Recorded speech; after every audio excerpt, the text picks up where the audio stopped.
so let's jump right into it. Number 1 on practice test 1. We'll start with some easy ones here. What is the degree measure of a right angle? 90. 90, that's right. So, you may not have this exact question, but you might have something very similar. Like, what is the measure of a straight angle? Oh, there it is. So, what it might do is get a little crazy on the real test or whatever, and they might ask you what a straight angle is first. So don't be confused or scared if they reverse that. I don't know if that's what they'll do, but it'll be something pretty easy like that. Okay? Can you guys remember a right angle is 90 degrees and straight angle is 180? Yeah. All right. Good job. All right. Let's define an obtuse triangle. Now, this is where most people mess up because they see obtuse and they think it's talking about an obtuse angle. I'm not defining an obtuse angle. What's an obtuse angle? Bigger than 90 degrees, but that's not what this is asking. This is asking us to define an obtuse triangle. What's an obtuse triangle? Triangle with one obtuse angle. Yes, triangle with one obtuse angle. Or basically you can say a triangle with an obtuse angle in it.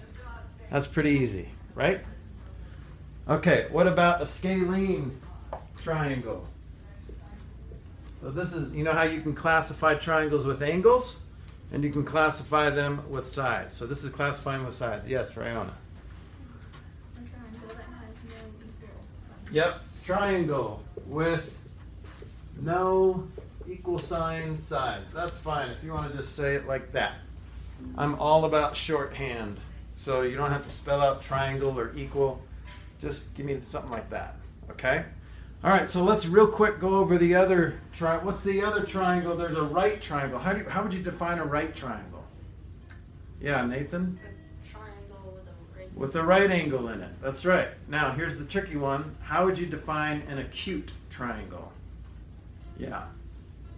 Triangle with an acute angle in it. Okay, so that's what most people would say because you're like, you know, like those riddles where you're like, spell pots 3 times in a row. Go, do spell pots 3 times in a row. Go. P-O-T, P-O-T, P-O-T. P-O-T-S, P-O-T-S, P-O-T-S. Say pots. Oh. Spell it. P-O-T-S, P-O-T-S, P-O-T-S. All right, what do you do at a green light? Go. Okay, see, he did it right. He's Or heard you that. can do like say shop 10 times.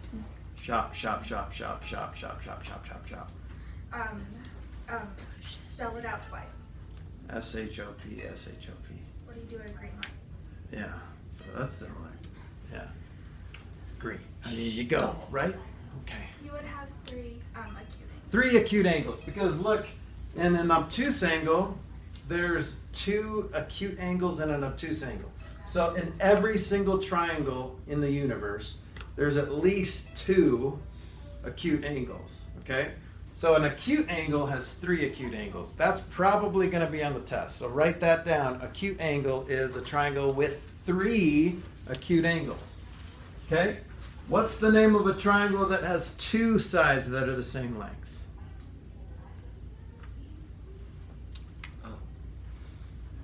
Isosceles? Isosceles, right. And what's the one where all of them are the same, Zan? Have that written down. I'm not gonna. It's a long word. It starts with an E. Encyclopedia. Equilarium. Not equilarium. That's cool. That sounds like a fun place to visit. Equilateral. Equilateral. So equal means equal. Lateral means sides. Okay, so equilateral triangle. All right, does that feel all right, guys? So do you guys know how to define an acute triangle? What is an acute triangle? A triangle with all of With 3, right. Don't say with an acute or 1 acute angle because it has to have 3 just for an acute triangle. And it's impossible to have like a triangle with 3 obtuse angles, right? You can only have 1 obtuse angle in a triangle if it's an obtuse triangle. All right, number 3. What is the name of the parallelogram that has 4 right angles? Well, let's see if we can draw that.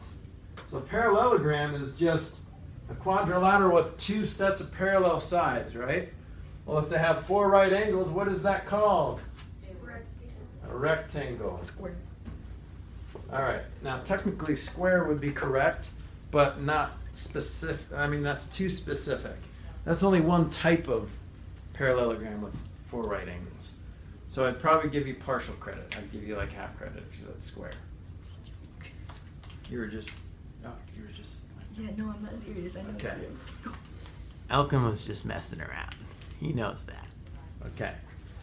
So, now on the test, it might tell you, I think it's going to ask you to define a parallelogram or define a trapezoid. So you would just have to say 2 sets of parallel sides if it's a parallelogram, 1 set of parallel sides if it's a trapezoid. Okay? Or it might say, what's the name of a quadrilateral with, I don't know. We'll I think you guys will get it. All right, what is the name given to polygons whose sides all have the same length and whose angles all have the same length? What do you think? What's that called? The what? Regular. That's right. So you can just say regular. Now, it might, on the test, it might say, what is the name of a polygon with all sides the same? That's not necessarily regular. What's that called?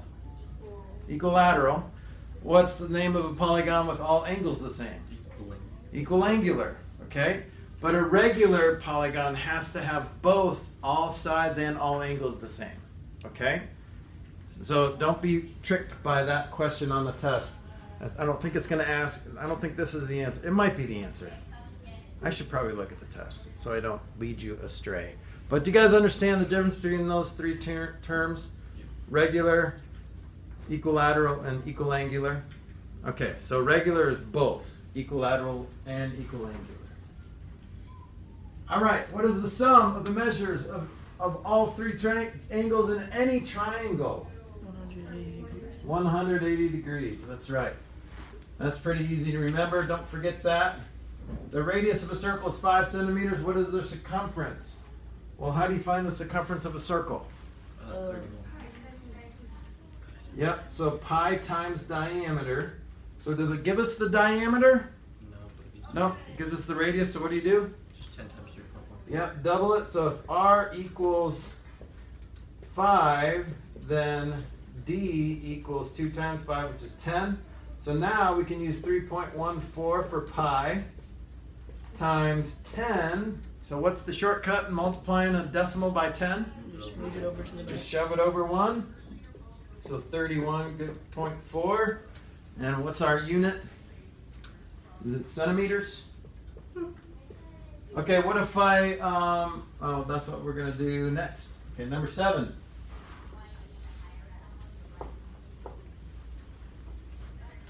Number 7 is the diameter of a circle is 12 inches. Find the circumference of the circle. Okay, that's not what I thought it was.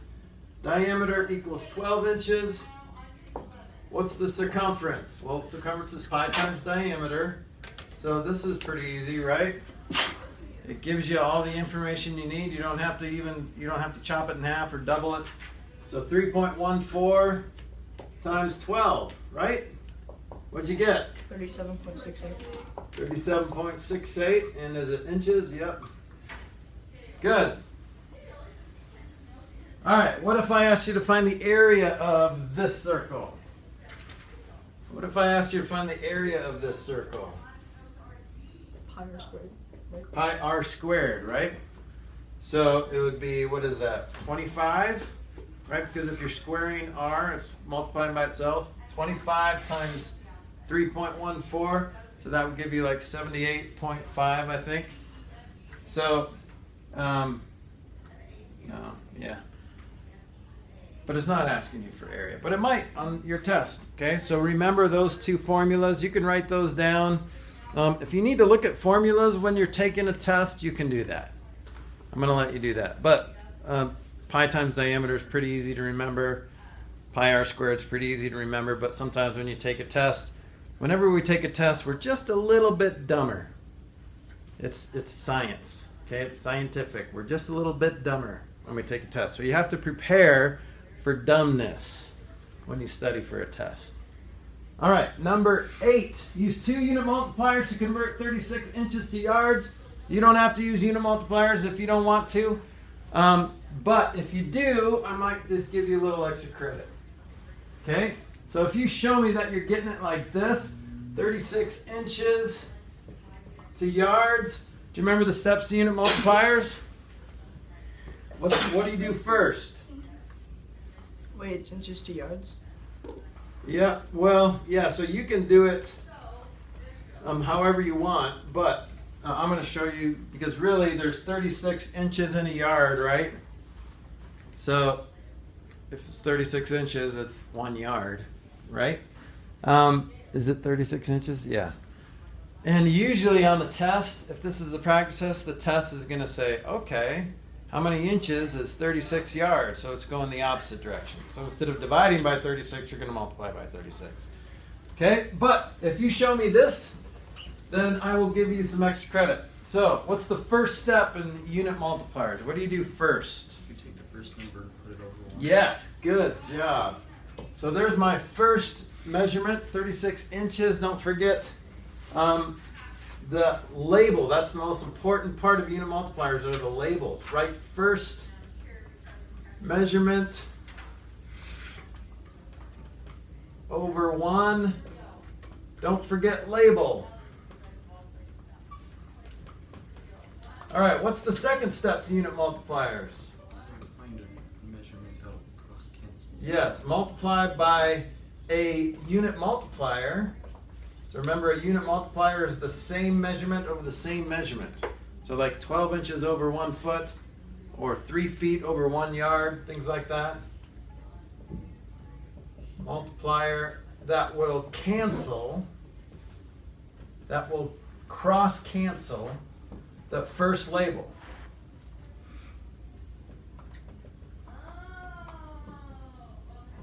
Okay? So, what one is that? What will cancel some inches? What's a unit multiplier that has inches in it? Feet. So 1 foot over 12 inches or 12 inches over 1 foot. So remember, there's always 2 ways to write a unit multiplier. So are we going to put 12 inches over 1 foot or 1 foot over 12 inches? 1 foot over 12 inches. Why? Because we're like going down. Yes. Or the numbers Because are we're so- going down, but also that's going to cancel our inches. And that's what we want. We want to move away from inches and to yards, right? So now, step 3 is repeat step 2 as necessary. So basically, repeat step 2 until you get to the label that you want. So we're not at the label we want yards. What unit multiplier has yards in it? Or what unit multiplier has feet and yards in it? Yes. 1 yard over 3 feet. Yep. So you have 2 choices, right? 1 yard over 3 feet or 3 feet over 1 yard. But do you guys see why we're picking 1 yard over 3 feet? Because it's diagonal and we want to cross cancel that. So now what we do is we just multiply across. 36 times 1 times 1 times yard is 36 yard over 1 times 12 times 3, which is 36. You can simplify this fraction here to just 1 yard.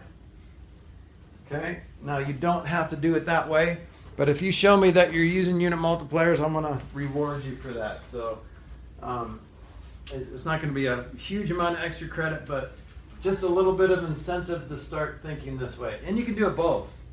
If this confuses you and you want to try it, you can show me both ways and just do it the way you normally do it. Okay, there's 36 inches is 1 yard, so the answer is 1. Okay? But if you want to try to show me, you're not going to lose anything if you show me wrong. Okay? Just make sure you get me the right answer, and I'll give you extra credit if you show these steps. You don't have to show these steps, but show this here. Okay, number 9. What is another name for the set of counting numbers? You guys remember that other name? Ooh, I've got lots of hands up. Yes, Josiah? Natural. Natural. Good job. All right, number 10. Let's scroll down a little bit.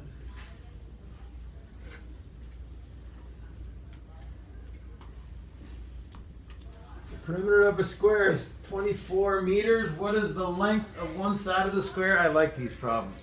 So it's kind of like a two-step problem. You have to figure out what is... Well, I guess not. No. I think the test might say the perimeter is 24. What's the area? So first you have to figure out what the length of one side is, and then now that you know the length of one side, then you can find the area. But this is the practice test. So how do you figure out what the length of one side is? 24 divided by 4. Right. If it helps, if you're a visual person, just draw it like that. And you know that every side is the same because it's a square, right?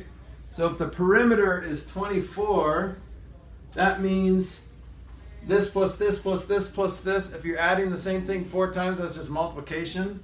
So 4 times x equals 24. You don't have to do it this way if you don't want to.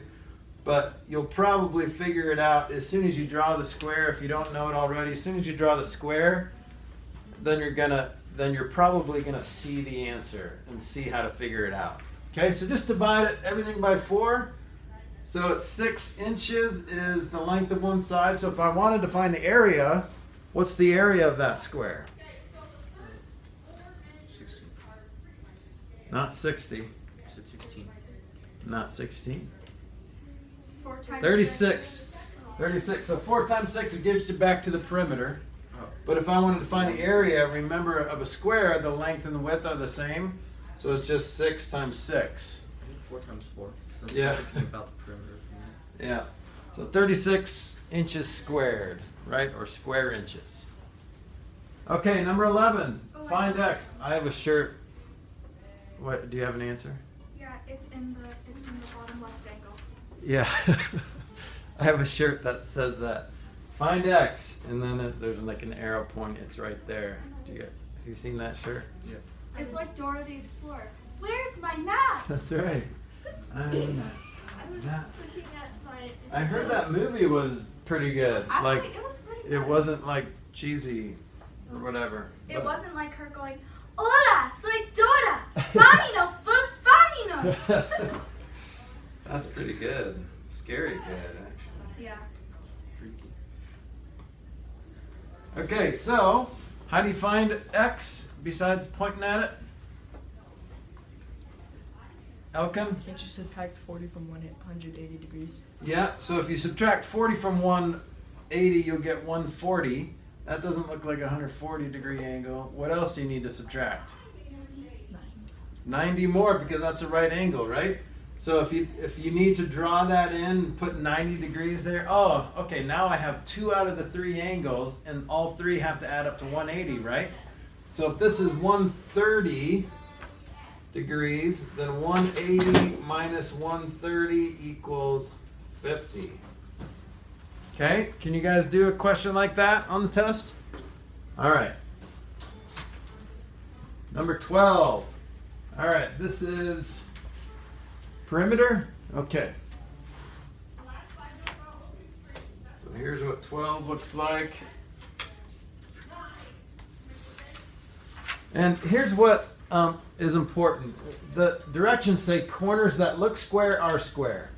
I know that seems like a silly thing to put on a test, but they're square corners, which means that these guys are parallel to each other. So that means like this total length has to be this length. This total length has to be this length. Okay? So that's why they have to clarify that all the corners are square. If it's not, it could be like coming in a little bit, and then it's really difficult to find. All right, so let's write the dimensions that we know and see if we can figure out the rest. And if we can't figure out the rest, then most of the time we can still figure out what we need. Okay, so this 6 goes right here. It doesn't go here. So it looks like we're missing 1, 2 sides. Can you guys figure out what those sides are? Do you want to start with the bottom side? Can you figure out what that bottom side is? How do you figure that out? 22. How'd you figure that out? I added 16 plus. Yep. So here's 16, here's 6 more, and since these are square corners, that means this side has to be the total length of that, right? Okay, and then what about this side? 10. How'd you get 10? 64. Okay, but it's not 6. Remember, 6 is that, so that's 4 there. So if this is 4 and this total length is 12, then that has to be what? 8. Okay? So don't go too fast. I know these numbers are weird, and it's not totally clear where that 6 is, right? So it looks, but if I had to guess, it would be on that horizontal side. All right, so our perimeter, just add them all up. 16 plus 8 plus 6 plus 4 plus 22 plus 12. What'd you get? 72. What? Oh, 72. So I think it's not 72. 68? I think it's 68. And what is it? Inches? Centimeters? What's our flavor? Meters. Okay. All right, does anyone know a shortcut to this? Instead of, you don't even have to know these sides. Audrey, what's your shortcut? So the bottom line is 22 inches, so that means the sum of the very top line and that 6 has to be 22. And then the side line is 12. 12. That means that the sum of 8 and 4 has to be 12 also. Right. So you can think of it like this. All the horizontal lines have to add up to 44 because there's 22 and there's 22 more, so there's 44. And then the vertical lines, all of that has to be 12. So 12 and 12 is another 24. 44 and 24 is 68. Good job. Okay? So far, so good? You guys feeling all right? Any questions so far? Okay, let's do a few more and then we'll be done.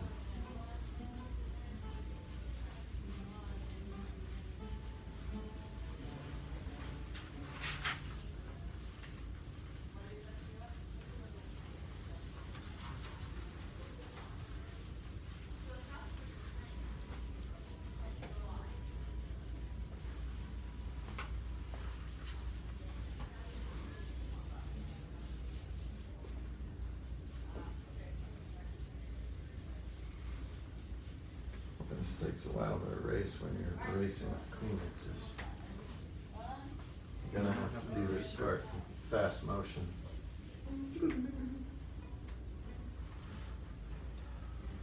All right. Number 13.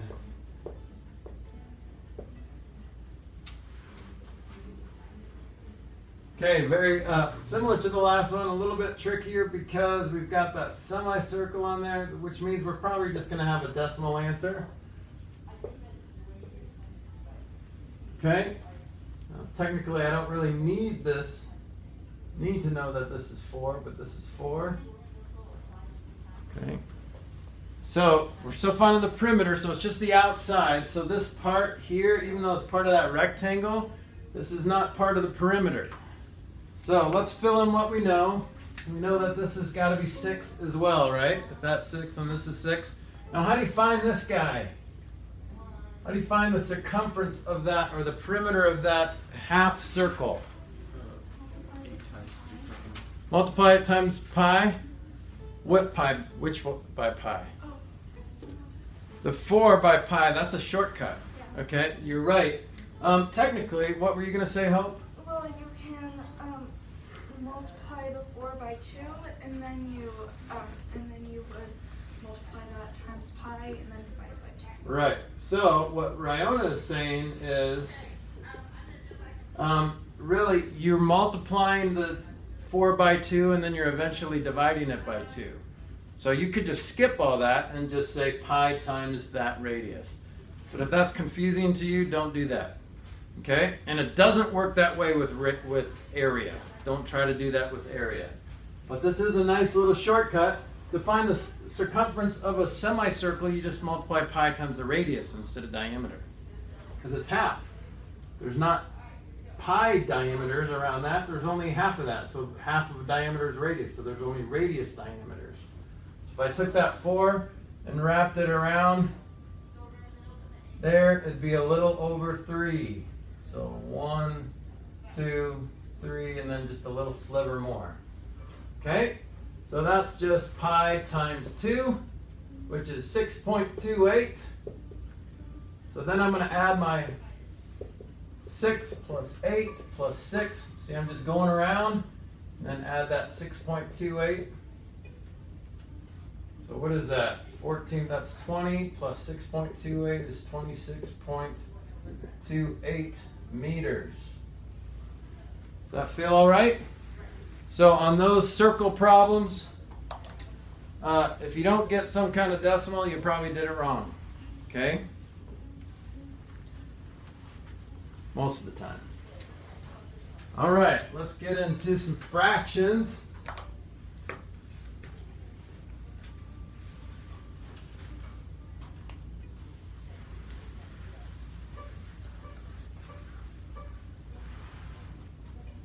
Okay, so number 14. So this is nice because you can just multiply straight across. You don't have to do two at a time. You can just multiply straight across. But don't miss out on the fun of this. Yes, Nathan? Is it 4 already divided? Because when you find the circumference, you do diameter, and it's already the radius. Oh, I did it wrong, did I? I said 2 instead of 4. Because, yeah, so 2 times, yeah, so that should be 8 there. So that should be 12.56. All right, so that's a free problem set. Okay. Did you guys notice that? But you were too polite. You just didn't I want to was say wondering, Mr. like, Fun. it's like, isn't it already? Don't be polite. I'm not even gonna try to defend myself. I didn't even notice that. All right, good job. So you got a free problem set. Can I use it on 6, the one that I'm missing? Yeah, but it's got to be like a day late. It's But okay. if that's okay, then it's okay. All right. So remind me to do that before you leave. Okay. Okay. All right. Back to this. I'm taking out my red pen because this is my favorite pen to cross cancel with. It's kind of like you're like kind of a sword and you're Red is like such a blood. harsh color. Yeah, it is. Call it my red pen of death because I get to cancel things. Let's cancel that. I Let's feel like cancel that. I've read a book where there's like a red pin that just crosses stuff out. Ooh. Oh, is that why hearts are red? Because love is brutal? Yes. Or be- Hope you're not very hopey today. I'm normally not. I got the wrong name, I swear. No, just you could do it. I believe in you. All right, so 3 and 9 could cancel, right? So how does that reduce? 1 and 3, good. What else cancels? 2 and 4. 2 and 4. So 1 and 2. What else cancels? 5 and 10. And then there's one more hidden one here. You see it? 10 and 2, or the 2 and the 2 here. So boom, boom, and then you're done. You don't even have to put ones there because they're, I mean, just multiplying by 1 doesn't change anything. So what's your final answer? 3. 3 over 1 or just 3? Nice. Okay? How's that feel? All right, number 15. 3 and 2/5. I'm going to write this vertically because that's what the cool kids are doing. 5 and 3/10. First step, always with addition, is find a common denominator. What's my common denominator? That's right. So 10 you don't have to change, but I can rewrite it anyway. Times 1, whatever. Okay, how do you change that 5 into a 10? Times 2 times 2. Times 2, so multiply the top times 2. So you get 4/10 plus 3/10 equals 7/10. That's nice. You don't have to carry it. right? You didn't end up with an improper fraction, so you don't have to mess with that. So just add normally. 3 plus 5 is 8. Good? All right. Number 16. There's two things wrong with this. First thing wrong with this is it's a multiplication or division problem that has mixed numbers. So what do you want to do first? Improper fraction. So 3.5 is just 7 halves divided by 28 fifths. Okay? All right, before you get too excited about that 2 and the 28, what do you have to do next? Copy dot flop. So copy 7 halves, dot the division sign, and flop the 28 fifths. But no, that's okay. 7 and 28, you can get excited about that, right? I'm going to take out my RPD. 7 and 28, how does that reduce? 1 and 3. 1 and 4, good. That's what you meant to say, didn't you? No. All right, so multiply across 5, 8, and you're done. 5 eighths. That's not bad, right? Are you still embarrassed that you said 3 instead of 4? It's all right. We all make mistakes. I made one, and it's on video. Don't tell your parents. I made a mistake. Okay, number 17. Still in fraction land. This is the same exact problem, right? It's just the division symbol is just different. So this is still 12.5 divided by 3 1/4. First step, improper fractions, 25 halves divided by 13 fourths, right? Now the temptation is to change it to improper fractions and copy dot flop at the same time. 9 times out of 10 you'll get that right, but when you're taking a test, it's probably going to be that 1 time out of 10, because what are you on a test? Dumber. That's right. So don't do that. So 25 halves, dot, flop. You can cancel the 2 and the 4. Didn't need my red pen, but that's okay. Multiply across 50 thirteenths. So you can leave it like that because we don't mind improper fractions in this class. Okay? If you change it, you can. What is that? 3 and 11 thirteenths. But you can leave it like that if you want. Okay? All right, number 18.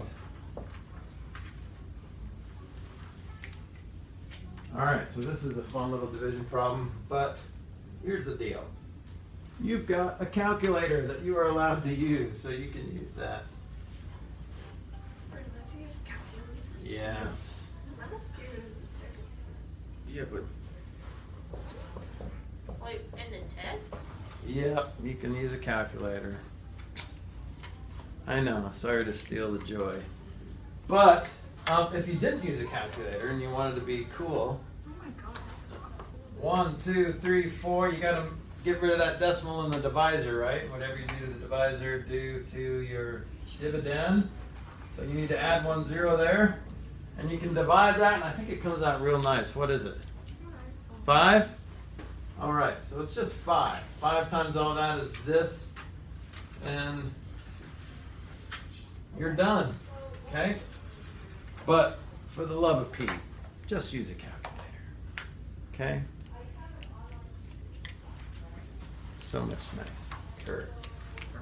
So you've earned it. You've spent, how old are you? 14, 13 years of your life I'm almost doing some long division. Now you never have to do it ever again in your whole life. You never have to do long division Wait, but unless I you didn't choose spend- I to. didn't spend 14 years doing it. I started actually like doing big I math know. when I was in like 3rd grade. I know, but you know what I mean. So but you still knew it was there maybe. I get like When you were really 2, you're bad- like, someday I'm gonna have to do long division. I get like really bad on a test, and sometimes I'll do like what's 1 plus 2 on my calculator just to make sure. Yep, and that's good. That's smart because on a test you're dumber. It's just science. So it stopped recording after 18, so we're just going to walk through 19 real quick, okay? You're welcome to pay attention, or you can ignore me completely because you've already seen this. All right, so here's the problem. First step is always get a common denominator, 16, and then we realize that it's 6/16, and we can't subtract 6 minus 9, so we have to borrow. So borrow 1 from the whole numbers section, so that's now 13 whole numbers. But that borrow, that's a big one. Don't put a little one, put a big one. Improper, make it an improper fraction, which is 22/16. Now we can subtract the 13/16. 13 minus 8 is 5, and you're done. The other way to do this is to just change it to improper fractions first. And you're going to have bigger numbers, but you can still get a common denominator and go for it. Then you don't have to worry about borrowing and all that. Number 20 is the same problem. Draw it out so you can get a graph. The whole thing is 3 2/3, and just this section is 1 5/12. So just kind of like those perimeter problems, this whole thing has to add up to 3 2/3. So to get that, you would have to subtract 3 2/3 minus 1 5/12. When you do that, you get 2 3/12. Don't forget to reduce your answer. If you don't reduce it, you only get half credit. So reduce it. 2 1/4. You can check it by adding these two together or by subtracting 3 2/3 minus your new answer to see if you get 1 5/12. Good, good? All right. Good luck. Flack math! Give me some math and I'll give you some flack. Flack math!